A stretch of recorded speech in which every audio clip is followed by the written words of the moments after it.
Should we be alarmed by the report's findings?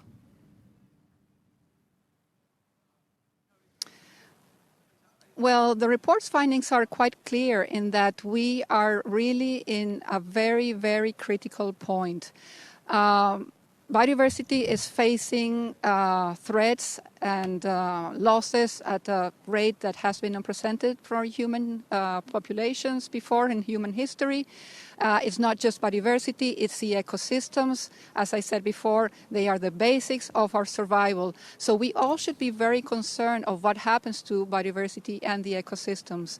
And we definitely need to take measures because, yes, the situation is very critical, but the report also says that there is hope. And this is a good thing. If there is hope, the scenarios say that if we go through transformative change, we'll be able to, in 2050, achieve the goals that society have established for their people. So is there a speed at which we can change things, this transformative change you were talking about?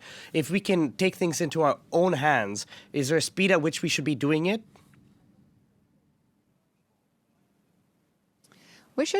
Transformative change has already begun in several places.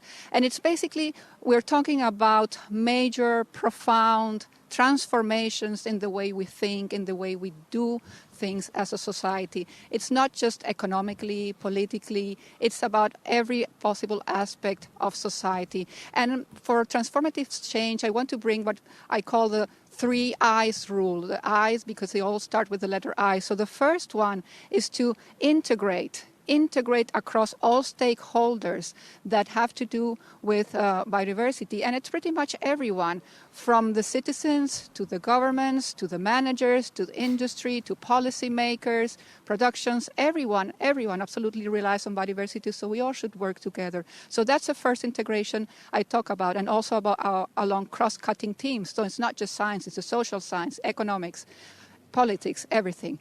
The second I is innovation. We have to be creative in the way we do things. We have a lot to learn about past technologies, but we can also work in the innovation of new technologies that are more sustainable, more friendly to the environment.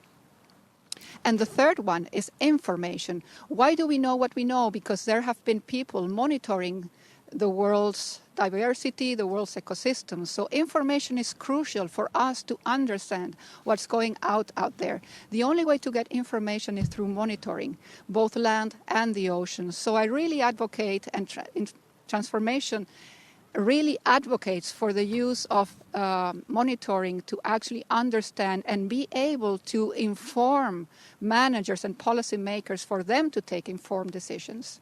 Okay, Patricia Miloslavich, thank you very much for joining us on the program today.